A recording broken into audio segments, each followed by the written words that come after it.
Hello, curious people of the internet. This is Seda Roda speaking from the Entrepreneur's Kitchen.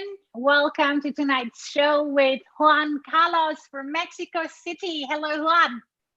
Hello, Seda. Hello, everybody. It's very nice to be here.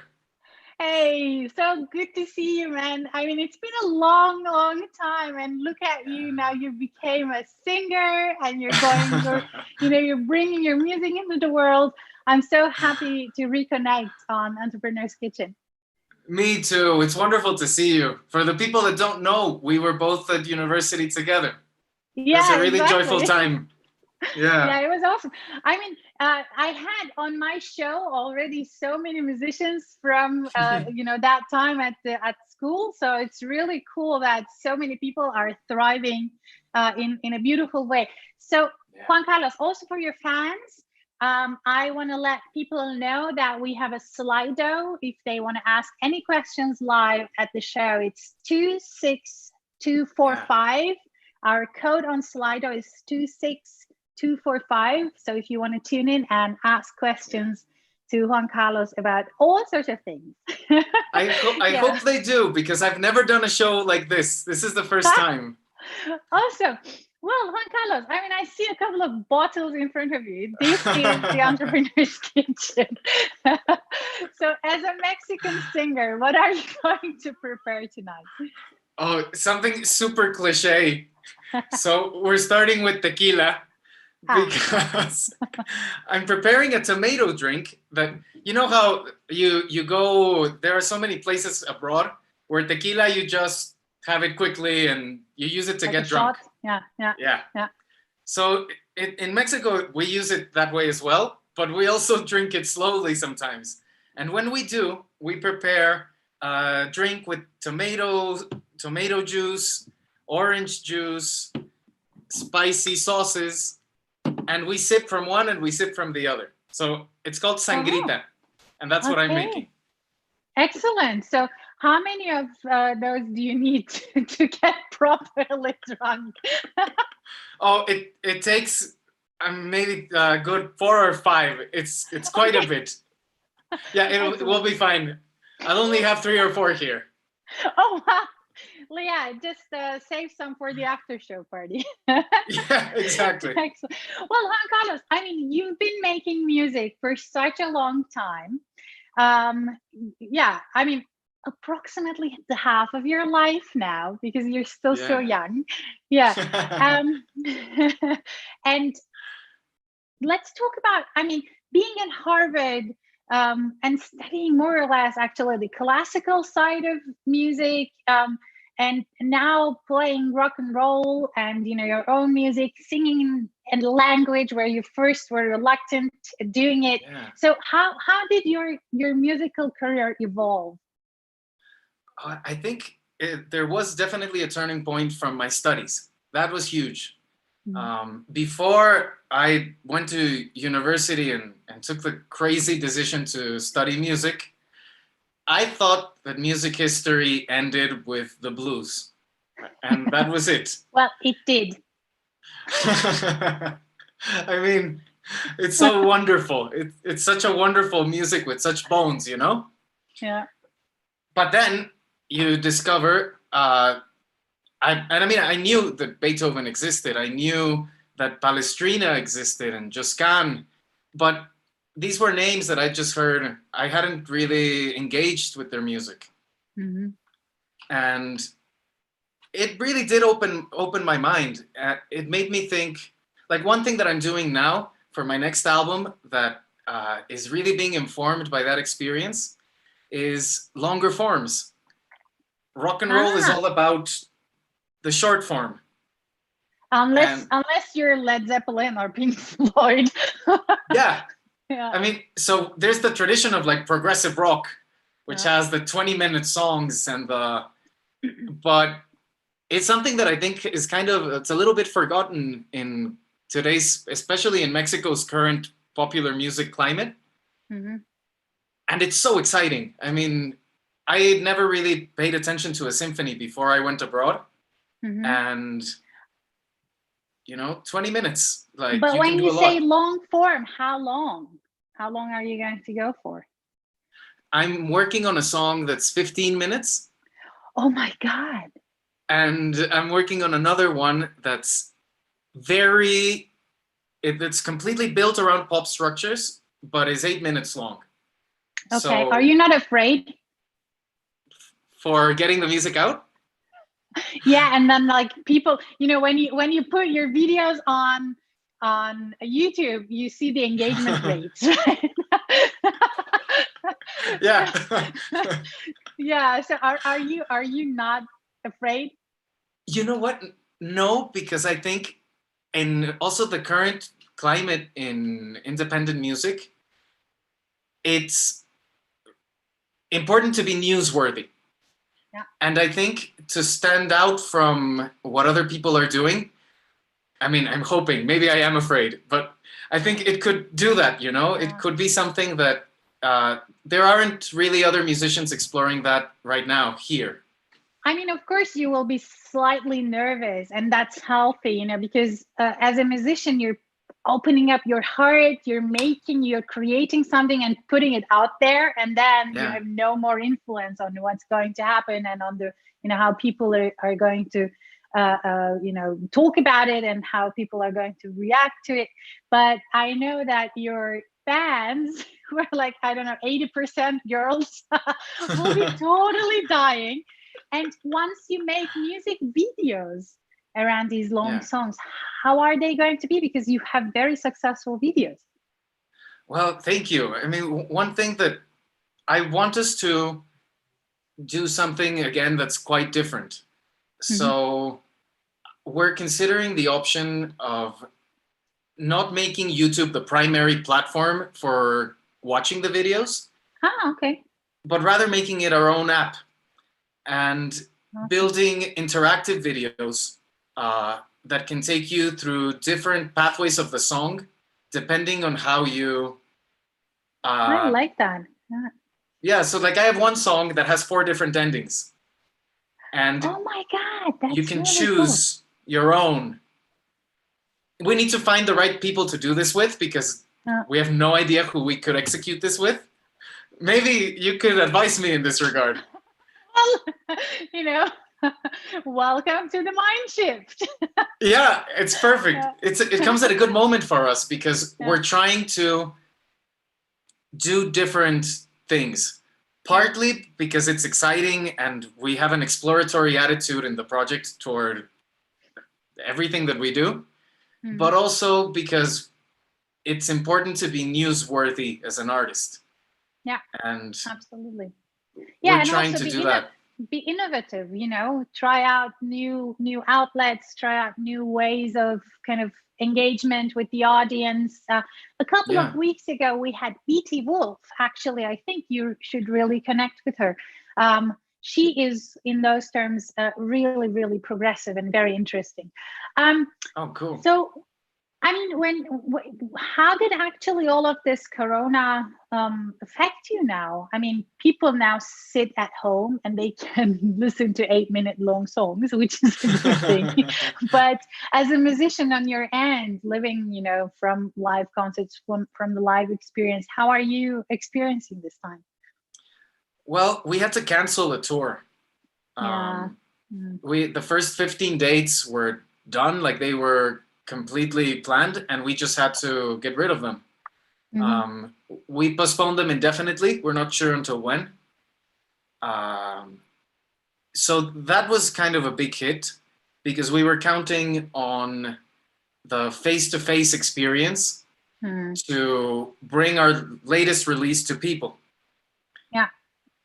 However, other than that, it's kind of been wonderful, because I was really late with the record that I'm supposed to be recording. Yeah, you're like catching up on some work, right? Exactly. Yeah. I mean, I'm having a lot of time. I have to catch up here too, because I forgot my drink. I'm going to be doing an Aperol Spritz. Although I'm told that I shouldn't, name any brand names. But if you're doing an Aperol Spritz, you have to say Aperol. So yeah, I don't think it has any other name. Yeah, exactly. So it works with some Aperol. you either get some prosecco or white wine. In my case, I'm taking some Austrian white wine, Nice. and some gassy water, and a glass, some decoration, and I'll just go grab some ice and mix that. It's really cool, very fresh for the summer days, which we finally have. How is the weather in Mexico City, by the way? It's been dry, but normally our dry season is incredibly polluted. It's very harsh. Not that much this year because everybody's sitting at home, you know? Yeah, exactly. I wonder why. Yeah. And I mean, Juan Carlos, you are like a startup. You are still building your brand. You're still building the fame of your band. It's going quite well when we look into the numbers on Facebook and on YouTube, etc. It's really amazing. So how do you go about that as a band that kind of is building up? So I think the one of the big challenges here has been the music industry at the independent level is, I don't know if the right word is underdeveloped, but it's been very difficult to find allies who are capable of working at a high level despite starting out. Yeah. So basically one of the trajectories that the last 4 years have had is that as time goes by, we outsource less and less and we do more things ourselves. Like what? For example, the first year when I started, I was looking for external consultants to invest in social media, to invest in publicity for the project. It took about a month to realize that that's perfect. I'm going to start mixing mine as well. Yeah, exactly.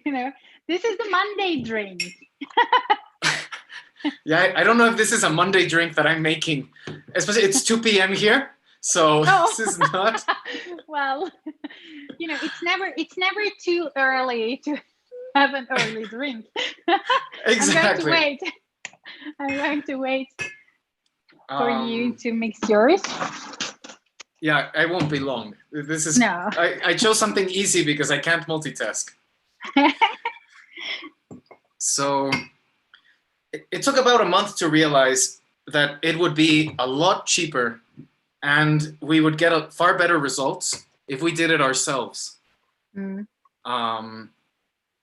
So that's one example. Another one is booking. There are no booking agents that can work capably with bands that are starting out.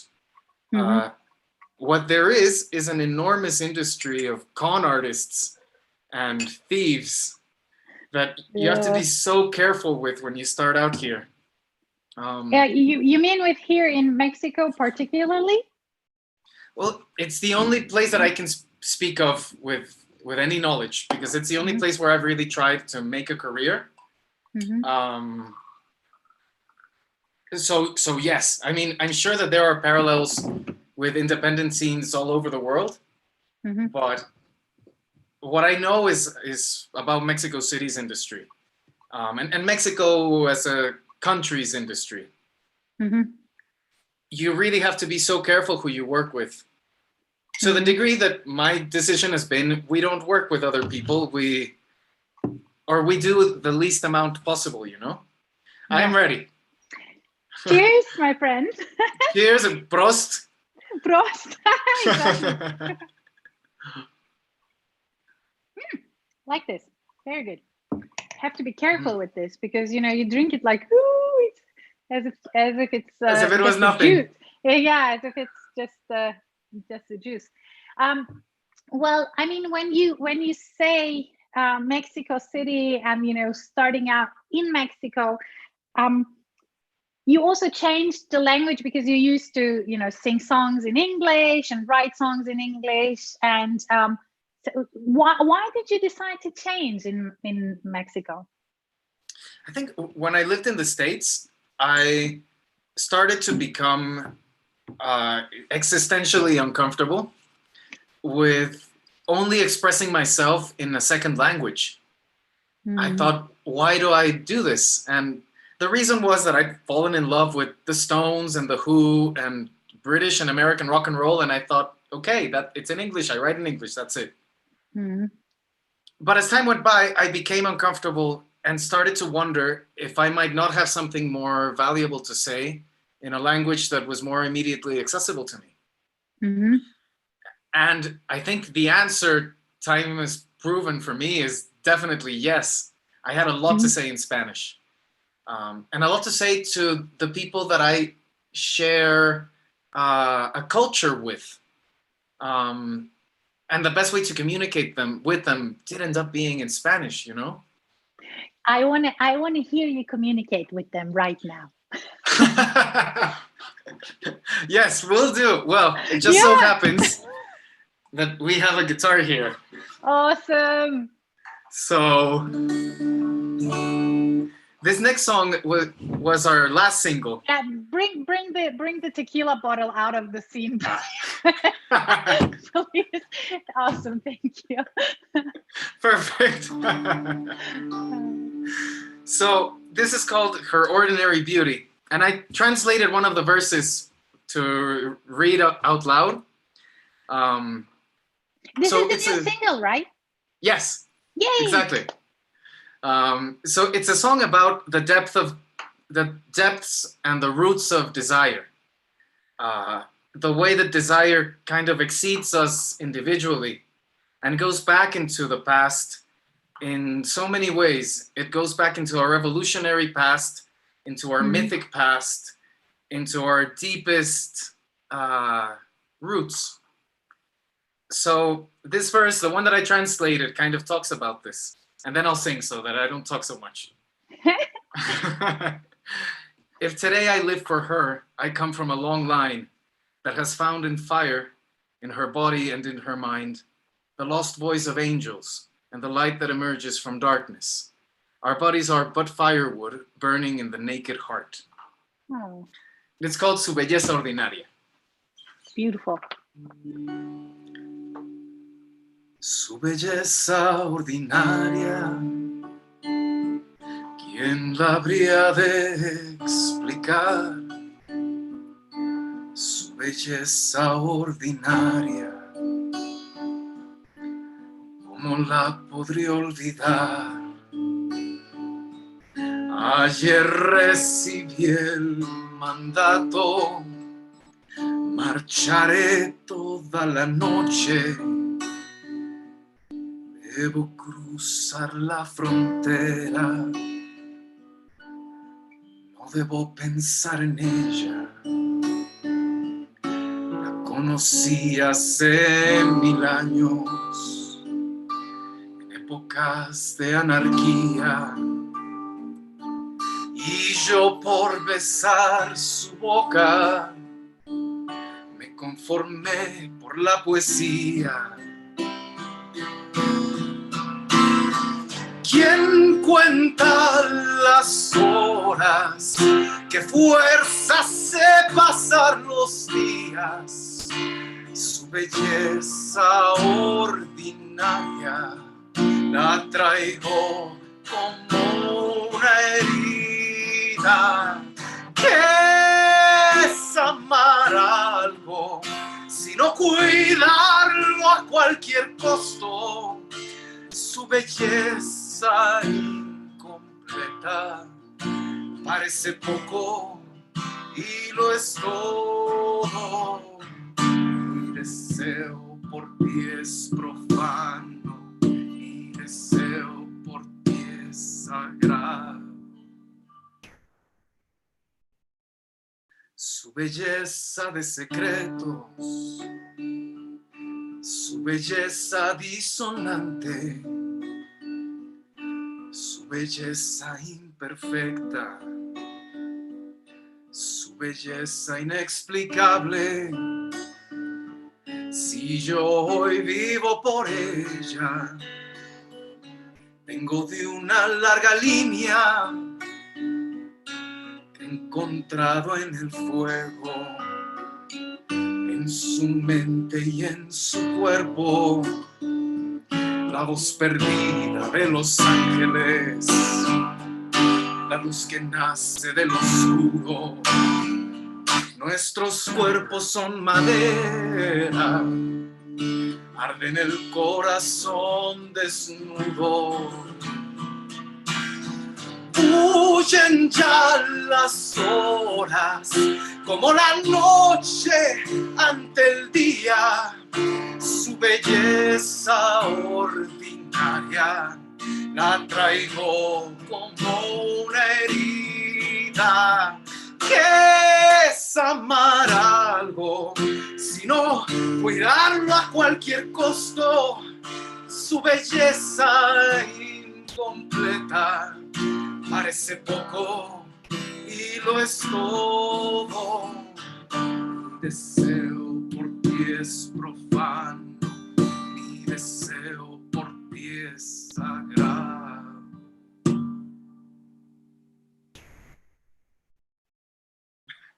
Oh, thank you so much. No, you're very welcome. Awesome. Thank you. So beautiful. Oh, what a beautiful song.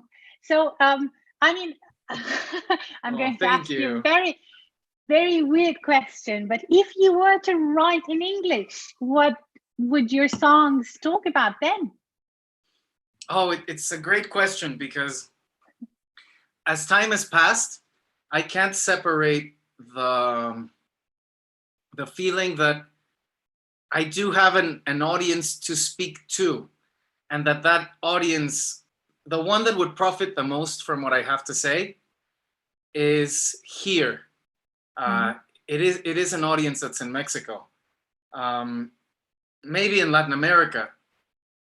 Now, saying that, I'm aware of, I really love, Leonard Cohen says that when something is truly and intensely personal, it becomes universal. So perhaps I would have something to say beyond, but at the moment, I wouldn't know how to speak to them in English. And I wouldn't know who I'm speaking to in English. I think that's the other part of it. I wouldn't know who the audience is. Yeah, well, I mean, it's really, really, and I love the sound of the language too. I love the sound of Spanish, and I love, it's just one of those languages where you're like, oh my God, yeah, whatever he's saying, he might be right. It must be truth. A great language for lying. Really, is it? Convincing. Well, even in that, it's really succeeding immensely. Beautiful. And I mean, I know that you have a history. I mean, your parents are not musicians. You are the only person in your entire family who's a musician. And yet, look at this. What did your parents do? And they send you to Harvard, and you come up as a musician. So how does your family go about you thriving in this musical career? My parents both were since we were youngest, they were both of the idea that it didn't really matter what we did, but they wanted to see us working our asses off at it. So that was what they insisted on. No matter, there was a period of time when I wanted to study astrophysics, and that was my obsession. Okay. This was when I was like from 13 to maybe 16 or 17. I thought I was going to be a physicist. And they said the same thing both times. They said, go ahead, work your ass off. Yeah, well, in being a musician, it's kind of like the program, right? The suffering musician. Do you believe in that? I think it's a great driver to be in pain is a great driver, because you need a solution to your pain. And it's easy to look to art for a solution. But then again, like I found it very edifying to look at what I do also as a job, and to get up every morning. So I have my days, I do at least 9 to 6, no matter what. Oh my God. With Wow. a clean schedule, you know, and I found it very edifying because I think it's removed one thing that it's done. I'm not afraid of creativity anymore. I'm not afraid of, oh, am I inspired or not? Rather, it's doesn't matter. It's 9 a.m. and I start right now. And, you know, like. So what do you think about creativity? Is it something that comes even more easily to you when you practice it? Can you force it to happen? I think you can. Yeah. I think you can, not with perfect precision and not with perfect aim, but I think if you, or at least it's the case for me, if I'm constantly asking the blank page or my silent guitar or the piano, if I'm constantly asking them to give me something by sitting with them and engaging them, they'll give it to me eventually. It might take, sometimes it takes hours, sometimes it takes minutes. Yeah. But there's something about just, I used to be very afraid of not being inspired. And I realized over time that if you allow yourself to not be inspired and you allow yourself to do something shitty and to suck a little bit, on the other side of that is frequently some nice idea. Yeah, I mean, I think musicians have a very healthy way of engaging with failure, if you were to call it so. It's more like in the natural sciences, you know, it's more like you kind of have a journal of negative results, so to speak. So you constantly you constantly create ideas and then you just put them somewhere and then suddenly, you know, things connect and you might just get those ideas back and they just work in a different context. Well, I mean, tell me also about your inspiration outside of the arts, because you're also someone who's really broadly interested in different topics like astrophysics. So when you were at Harvard, you were doing all sorts of different things. How did that inform you as a musician? So I think a simple one that's been a huge influence on me for a very long time has been Dante's poetry. I love his writing, and he kind of opened my mind to the idea that art could be about everything. When I first read the Divine Comedy, I was so surprised that it's about science and it's about philosophy and it is about theology, of course, but it's also about lyric poetry and just aesthetic beauty. And he used his artwork to tackle everything in life. His entire universe he organized with a piece of art. And I thought that was amazing. And ever since, I've been desirous of achieving something similar, of achieving with being able to fold in. I mean, I love astrophysics. That's one example.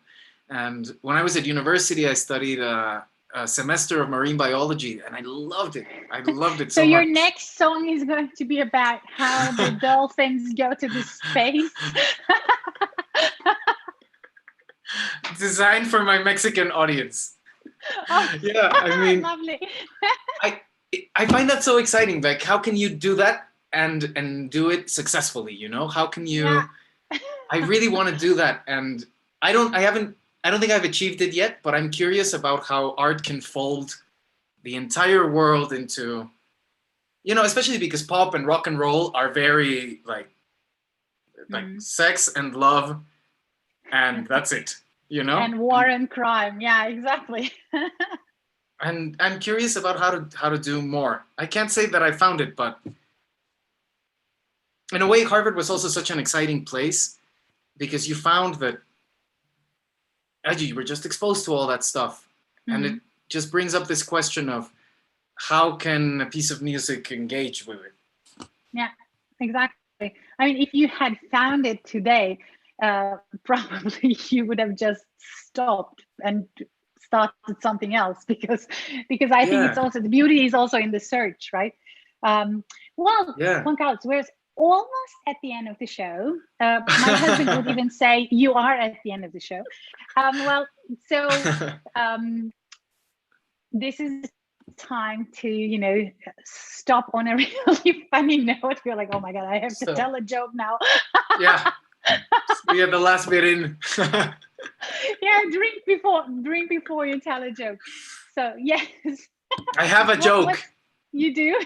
Oh, good. It's really, really, really bad, but I also got it for you because it's a piano joke.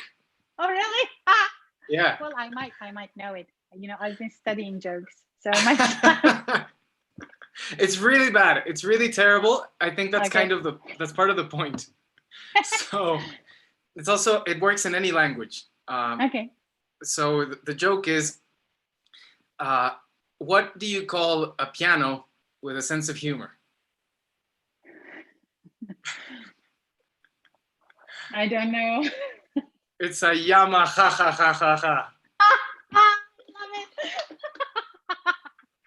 It's really bad. It's really bad. So I'm really happy that you watched the last couple of shows and you just rescued my joke section in the show because it's been going terrible. Does nobody know any jokes? Well, they know jokes, but they're not funny. Oh, you're very nice to call that funny. Or even worse, I don't get them. No, I went for a joke that I would understand. Thank you. Yeah, I also go Google jokes on, you know, kid-friendly jokes, and then I start laughing and I can't stop laughing. And then I know those are the good jokes. So my joke is wait. What do you get if you cross a vampire with a snowman? Vampire with a snowman. I don't know. A frostbite. That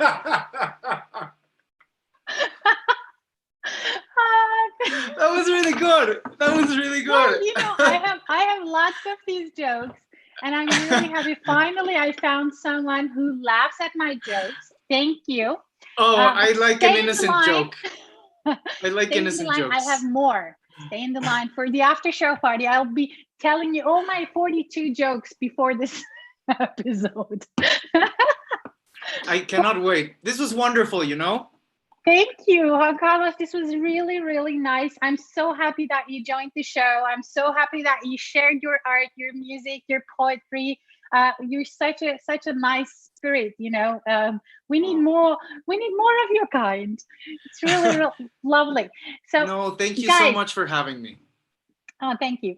Guys out there, so thank you for joining tonight's Entrepreneur's Kitchen. I'm really looking forward to tomorrow's show and looking forward to reconnecting with you at the Entrepreneur's Kitchen tomorrow night at 9 p.m. Vienna time. Actually, I'm in Salzburg, so Salzburg time, but it's the same time. So 2 p.m. Mexico for the people that are watching from my side. Exactly. Yeah, 2 p.m. Mexico time. And I think it's 11 a.m. Pakistan time. So join me. Join me again. I'm really looking forward to hosting you at the Entrepreneur's Kitchen. And have a good night and bye-bye.